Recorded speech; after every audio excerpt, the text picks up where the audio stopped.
and the Russians. That's the result of 14 months of investigation. Good evening and welcome to Tucker Carlson tonight. The new report we just referred to found no evidence of collusion. It did warn that America was woefully unprepared to check Russian meddling efforts and has done little to improve since then. It also blasts our top intelligence officials for leaking to the media. The 150-page report will now be reviewed by Democrats and intelligence officials before it is released to the public. Congressman Mike Conaway is a Republican representing Texas. He led the investigation by House Republicans into Russian meddling, and he joins us in the studio tonight. Congressman, thanks for coming on. Tucker, good to be with you. So is the report as definitive as we just suggested on the question of collusion? Collusion. It is, Tucker. We've interviewed 73 witnesses. We looked at 300,000+ documents to try to find what there might be. We've seen some perhaps meetings that were inappropriate or ill-advised to have taken. We've seen some chance coincidences where people bump into each other at various places, but no evidence of collusion between the Trump campaign and the Russians or the Clinton campaign and the Russians. Now, are you satisfied that you saw enough intelligence gathered by our intel agencies to make that judgment? Well, we made the judgment based on our own investigation of witnesses. We've interviewed, like I said, 73 witnesses looking for that thread that would lead us to a collusion, conspiracy, or coordination. We asked every witness that, and we found no evidence that anything like that was going on. So Adam Schiff today, who would be the ranking Democrat on the committee, released a statement calling this report, and I'm quoting, a tragic milestone. He hadn't read it yet. So right. Well, he says it short circuits an investigation that he implies is just getting going. Well, 14 months is not just getting going. Like I said, we've done the work we believe is necessary to answer the 4 questions. We had a pretty narrow scope. It did not include collusion, did not include a lot of things that perhaps the Dems would like to chase down. It had 4 questions. We had 4 questions to answer, and we think we've done the relevant investigation to answer those questions. Huh. So you must have learned a lot about the story more broadly. It sounds like you did after all of that time. You say that the intel agencies released their famous report, the 17 so-called intelligence agencies, saying that the Putin government favored Trump. And you're saying that's not correct? Well, first off, it's 3 agencies. The 17 agencies. I'm aware. That's why I said so-called. But that is the talk. Because I had to actually including the Coast Guard and all the rest. Yeah, but it was 3. I'm aware. John Podesta one time because he was trying to pitch that 17 agencies. I hear it every night. I'm pretty confident the NRO had no. Yeah, I got that. So the 3 that did, 98% of what they did on that ICA we agree with. We had 2 trained analysts and 2 trained professionals go through that with a fine-tooth comb, all of the underlying documents, some thousands of pages of documents to go through. And the piece about Trump. But the Putin purported preference for Trump, we think, is not supported by the evidence that was available throughout the entire process. Why would they say that? We'll have to ask them, but we believe that we disagree with them. That thing started early December and was finished in January, coinciding with an attack on the Trump presidency throughout that time frame by other issues, things going on. Yes. And this seemed to underpin that narrative that somehow Putin had more effect on the election than he should have, and it's delegitimatize the Trump presidency. Easy for you to say. The Trump presidency. It was part of that narrative. But the intel agencies are taken at face value because, as we're often reminded by Democrats, are the final word on what's true. Well, it sounds almost like a political statement they were making. Well, it looks like that. But like I said, 98% of what they did in the ICA we think is the trade craft. There is trade craft associated with analytics, and that was properly followed. But just on that one piece about Putin's alleged preference for Trump, it was not supported by the. I've never been clear on the underlying questions that undergird all of this, and that would be the hacking of the DNC servers and of John Podesta's Gmail account. And I asked the ranking Democrat on your committee, Adam Schiff, about this and couldn't get a straight answer. Are we absolutely positive that the Russian government was behind stealing that data? I believe we're as positive as you can be in the circumstances where attribution is very difficult. But I'm comfortable believing that the Russian government was behind the hackers that did all this. The agency, IRA, whether the entities that were doing it were done. It was done on behalf of the Russian government, if not on behalf of or directly by. So I'm comfortable making that statement. Again, attribution is very difficult in cyber world. Will this convince anyone?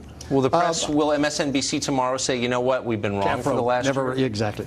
Throughout this whole time frame, I've been saying privately, because on TV before tonight to you guys and earlier, that there'll be some people agree with what we've said, some people disagree. I want the standard its own. Folks say Conaway didn't have his thumb on the scale, Schiff didn't have his thumb on the scale. in there as we possibly can so that readers can decide for themselves whether or not we did a thorough investigation and what we based our conclusions on, then let the American people make it their own mind. The real issue, though, is we've got elections starting right now. We had the Texas primary last week. We've got an election tomorrow. This is a big deal that we don't want the Russians or anyone interfering inappropriately with our election process. And so getting these conclusions out, beginning to have that conversation with the American people during this election season for 2018 is really important. And that helped just get us to where we are right now. Yeah, there's a lot we don't know, but you've confirmed. If the Democrats have additional evidence that they're not showing us, that they make reference to over and over, that they do have evidence that this drafting process will start in the morning, we'll have a chance to put it let's see it. We can make up our own minds. Congressman, thank you for that. I appreciate the summary. Thank you. Thanks. Mark Stein is an author and columnist and a close observer of all things Russia plot related, and he joins us tonight. So, Mark, in my hand, I have a document that will end MSNBC's primetime schedule, which has been predicated on the idea that Trump is colluded with the Russians. I almost don't want to tell them because I don't want to wreck their ratings run. But what are they going to do when they find out? What is CNN going to do? What is the entire American media going to do with the fact that there was actually no collusion?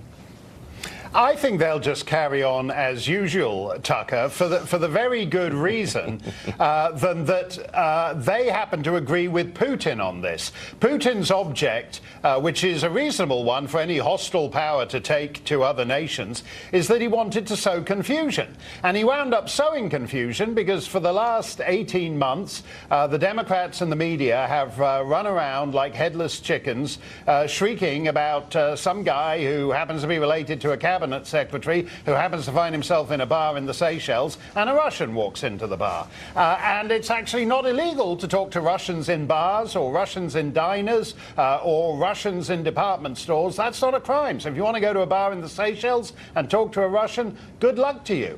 And what happened is that the great slow elephantine process of American investigations of this nature, which is always looking in the rear-view mirror. So we're great at investigating stuff that happened 2-3 years ago. Meanwhile, Putin's getting on with stealing the next election because everybody else is looking ahead while we're doing all this rear-view mirror stuff. Well, that's a great question. But the next question would be, what about the people whose lives have been destroyed based on the understanding they were in some way colluding with Russia? That would include Carter Page, Ambassador Flynn, people who will never work meaningfully again, who had to sell their houses, who in Flynn's case were indicted. What happens to them? Does someone make them whole? Well, I think so, and I actually think that's a more serious problem because I think there are serious questions about corruption and excessive use of muscle at the federal prosecutorial level. I don't think it's respectable that the federal government wins 97% of the cases that it drags into court. That's Saddam Hussein, Kim Jong-un levels of prosecutorial success, and Americans should be ashamed of it. And Americans who seem to think it's clever that you can put the screws on Mike Flynn and persuade him to plead guilty to something just because he doesn't want to have what's left of his savings account cleaned out. I think that's disgusting. And rather than obsessing and worrying about Russia for another 2 years, I'd like us to actually seriously address what is wrong with federal prosecution, what is wrong with the FBI, what is wrong with the DOJ, and clean it up. Because it ain't respectable, and Americans should be ashamed of it. But that's what we're supposed to be doing in the media, aren't we? We're supposed to be on the lookout for bullies abusing their power and crushing the weak with their power to their own benefit. That's going on, and the cheerleaders of it are the media. No, and there's something very weird about actually seeing the left, who used to be all about sticking it to the man, doing this thing, as you just quoted, the so-called 17 intelligence agencies. I don't know why we need 17 intelligence agencies, but for some reason it seems to impress left-wing journalists. So if we added another 32 intelligence agencies and we had 49, if we had 49 spook agencies, they'd be even more impressed. And these are the same people, by the way, The one practical thing to come out of this thing is we need election security in this country, and yet the same people who tell us that they're scared about Russians interfering in the election are the same people all over the country who are saying that illegal immigrants should have the right to vote. In which case, if a Venezuelan or a Colombian can vote, why the hell can't a Russian interfere in the election too? We can all get a piece of it. That's exactly right. And they're the ones defeating voter ID laws, and they're the ones who are for online voting, which can easily be hacked, and against paper ballots. It's totally disingenuous. Those are not their concerns at all. What they worship is power. That's what they seek. End of conversation right there. Mark, thank you very much for putting it all in perspective, as always. ICE is searching for an illegal alien homicide suspect after Denver police let him out on the street. Once again, the left prioritizing the rights of illegal immigrants over your safety. Why are they doing that? Jorge Ramos joins us to discuss next.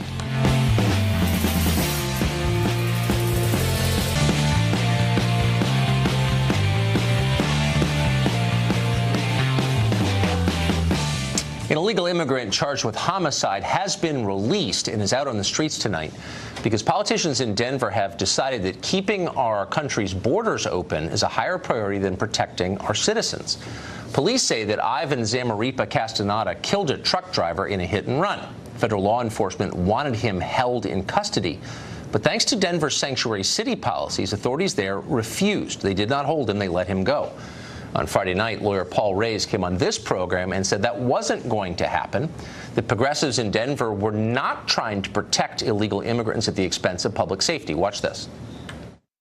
Why wouldn't you, if you're the Denver Sheriff's Office, the second that call them and say, you know, this guy's leaving at this hour, be waiting for him? Why wouldn't they do that? What's the answer? They're not going to get sued for that. Because as ICE itself has said, they are issuing on a daily basis, a weekly basis, between 35 and 40,000 of these detainers. I'm not talking about 35. I'm talking about this guy, the guy charged with homicide. Why wouldn't they do it in this specific case? Will Denver do that? Why wouldn't they? The reason they did not was because, again, ICE did not make him a priority by failing to get the warrant for him. Because they did not get the warrant, the local law enforcement did not take it seriously.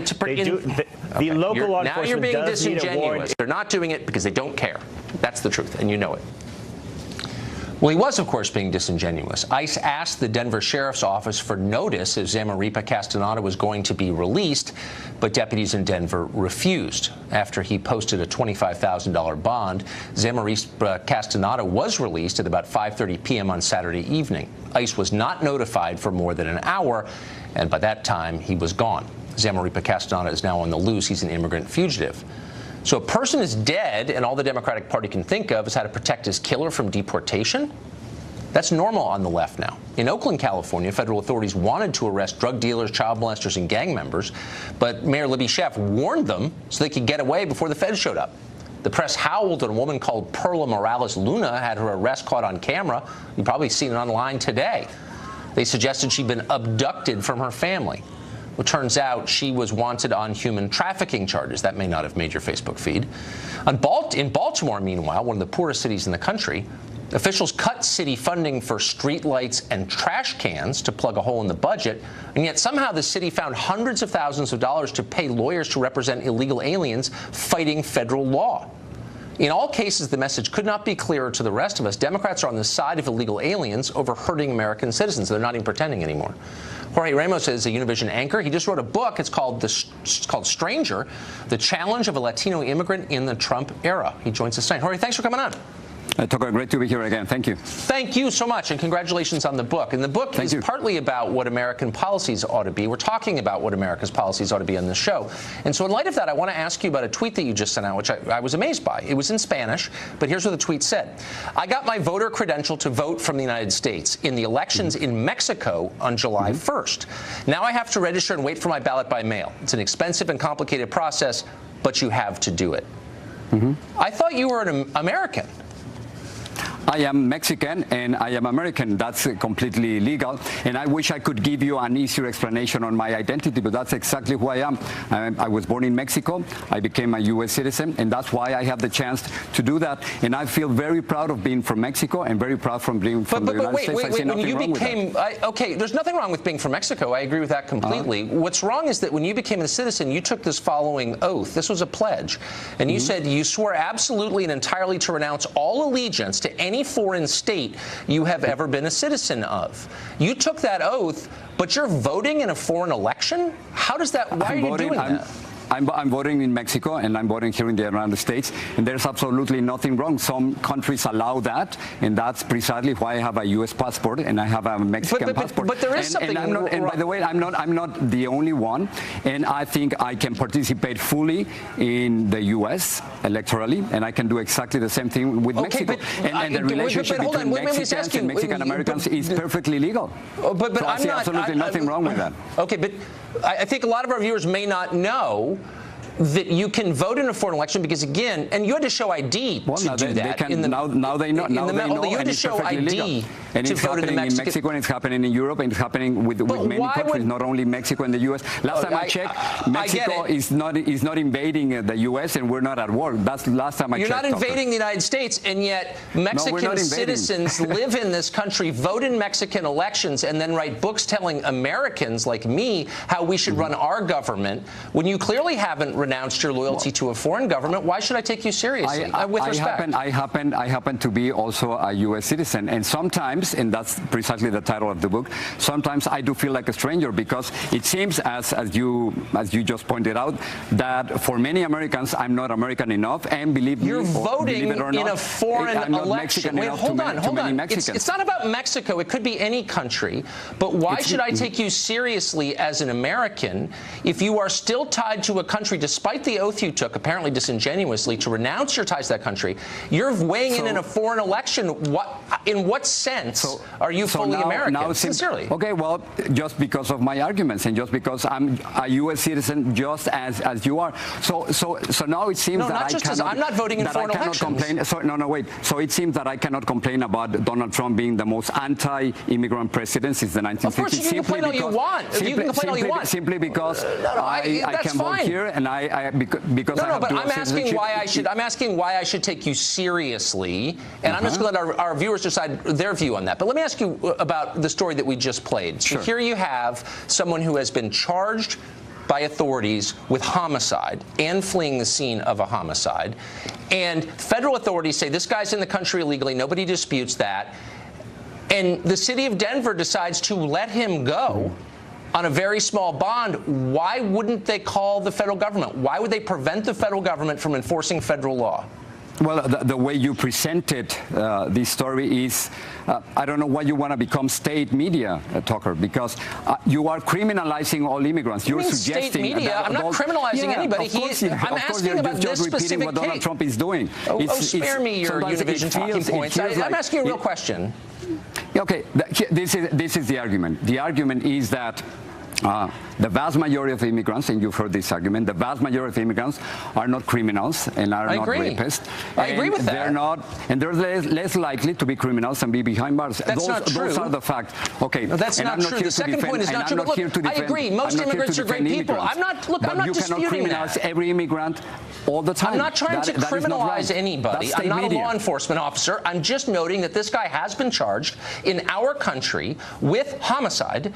And the authorities in Denver, for political reasons, under pressure from people like you, have decided that they're not going to turn him over to the feds, and now he walks free. Why should I, as an American citizen, be happy about that? That's it. I'm not attacking all immigrants. So the argument...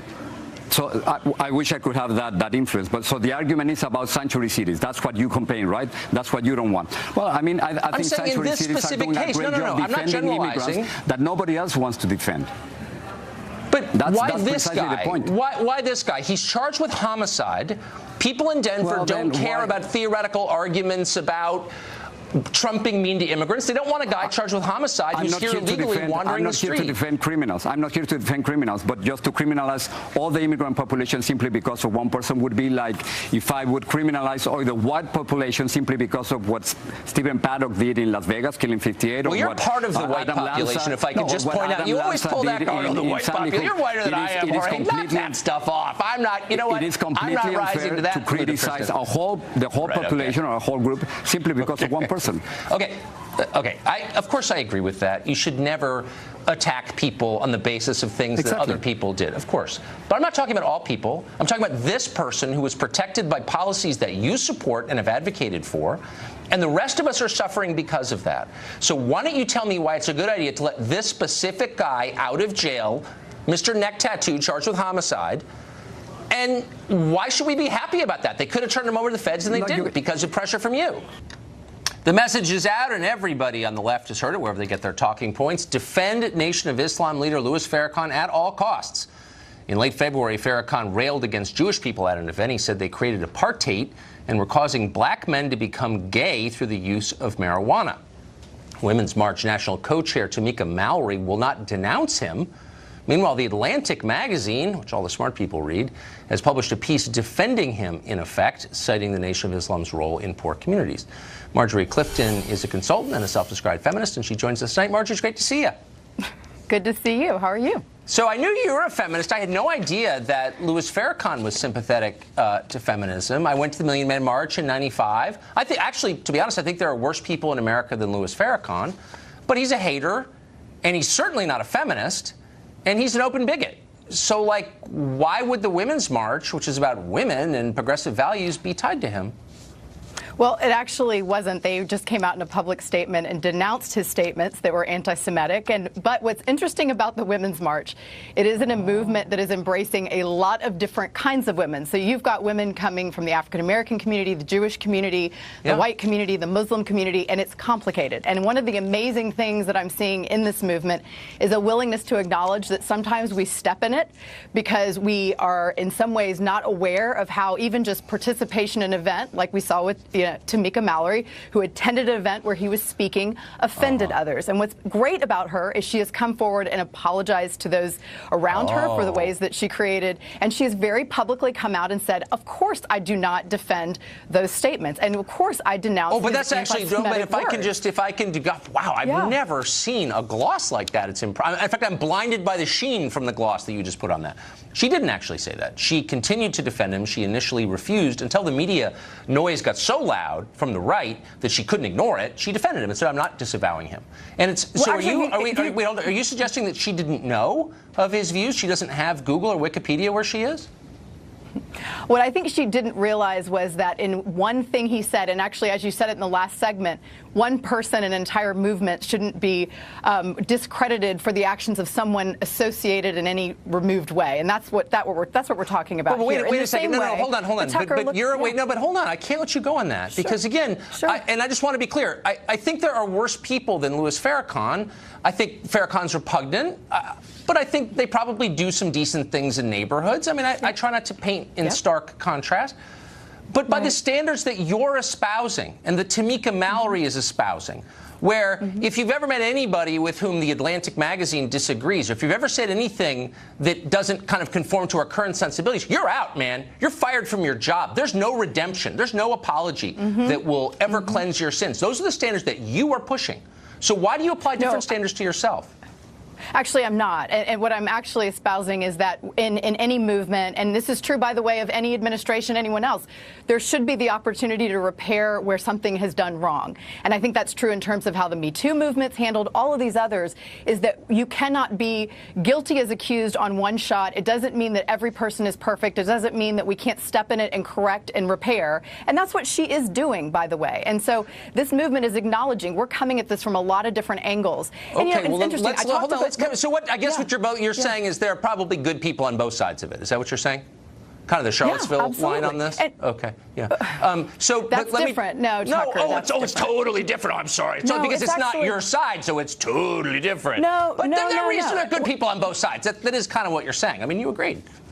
No. What I'm saying is that this is a movement that's very different. It's not a single platform. It's encompassing all that is about inclusion. That means anyone with disabilities. It means I get it, but these are the leaders. But hold on. These are not some random people. These are the leaders of the movement, including Linda Sarsour. So let's just re-engineer this, reverse engineer it if we could. What about Farrakhan do you think they found appealing? They went out of their way to tie themselves to him and to defend him. Why, I wonder? No, actually, they didn't, and they did not. They don't have him representing it. What they denounced was his statements, but he was involved. But what did they like? I mean, why do you suppose she went to one of his? I mean, look, everybody over the age of 3 who can read English knows his views because they're the most famous thing about him. They're openly racist. So why would she go to one of his events? Was she the only person who didn't know? I'm honestly confused. See, he was very involved in the civil rights movement, and it's interesting because I'm not an African-American woman. I remember him calling for racial separatism in alliance with the KKK, actually. So he wasn't involved in the civil rights movement. He was an organizer. He was an organizer in the Million Man March that you participated in. Yeah, that was 1995, 30 years later. Let me offer another way of looking at it, okay? I'm not an African-American woman, and it's interesting because I've talked to others in the African-American community that said when OJ was basically on trial, it was a very hard thing to get their heads around that he could, in a sense, not betray the movement, but do something wrong because he was an idol in that community. And I think there are people that do good things, but they also, can do bad things, but it doesn't make the whole movement discredited. I agree with you. Right. Let me stop right now and just say, I totally agree. And we're all flawed. And good people do bad things. And by the way, bad people do good things because that's the nature of life. And so I hope you will add your voice to the tiny chorus of people reminding everyone else of that the next time someone gets fired from his job because he had lunch with someone that he doesn't agree with. Like, can you please help convince people that that's true? Okay, good. That is if I had one mission in life, it would be get people together and talk about it, give people an opportunity to repair, restore cultures of organizations when bad things happen. For example, the entire Catholic faith is not discredited by the fact that there were priests who were pedophiles. Yeah, Billy Graham was not a bad person because he associated with Nixon at one point in time. That doesn't discredit his life's work. Well, good. So we can't do things that way. I found the one reasonable liberal tonight. Thank you, Marjorie, because I agree with all of that, and I appreciate your saying it. Thanks. Well, Republicans control the House. They control the Senate. They, of course, control the White House. Why are they still sending billions of taxpayer dollars over time to Planned Parenthood, which is an explicitly Democratic organization whose leaders just spoke at the 2016 Democratic Convention? Talk to a Republican member of Congress next about that. Connor Lamb the sham, right? Lamb the sham. He's trying to act like a Republican, so he won't give me one vote. Look, I don't know him. Looks like a nice guy. I hear he's nice looking. I think I'm better looking than him. I do. And he's slightly younger than me. Slightly. No, I heard that. Then I saw it. He's okay. He's all right. Personally, I like Rick Saccone. I think he's handsome. He's a very handsome man. That was President Trump in Pittsburgh over the weekend. Tomorrow night is a special election in the 18th Congressional District of Pennsylvania. The president won that district by 20 points in the presidential election. Recent polls show a pretty tough situation, though, for Republicans. Many have the Democratic candidate, Connor Lamb, in the lead. Obviously, we'll have the results here tomorrow night. Maybe surprised, maybe not, but of course, we'll tell you first. Well, if the Republican base is having trouble turning out its base for the 2016, for the special election this year, failure to fulfill its promises might be part of that. Congressional Republicans have repeatedly promised to defund Planned Parenthood. That hasn't happened or even come close to happening. Even now, the country's biggest abortion provider gets more than $500 million taxpayer dollars every year. Would Democrats be okay if the NRA got $500 million a year? Would they let that stand? Congresswoman Diane Black is a Republican representing Tennessee. She is, of course, opposed to this completely, and she joins us tonight. Congresswoman, thanks for coming on. Thank you, Tucker, for having me on. So you've said many times on the record, and you seem like one of the more sincere Republican members on this question, that you're opposed to giving $500 million to Planned Parenthood, which is basically just an adjunct to the Democratic Party. Why hasn't the Republican Congress defunded it? Specifically, why? Tucker, that goes over to the Senate. Twice now, with my leadership, we have passed in 2015 and in 2017 a measure in the House, sent it over to the Senate, and they have not done their work. I will challenge anybody that's watching this show that's pro-life to call your senator and ask them where do they stand on this issue. Because we have done our work in the House, they need to do their work in the Senate. Yeah. I mean, and I don't even think you need to be pro-life or opposed to abortion. I am. But even if you weren't, you would say, well, Planned Parenthood is part of the Democratic Party. Cecile Richards, who ran it until recently, spoke at the 2016 Democratic Convention. They're getting $500 million of tax money involuntarily from the rest of us to campaign for Democratic candidates. I mean, how is that even constitutional?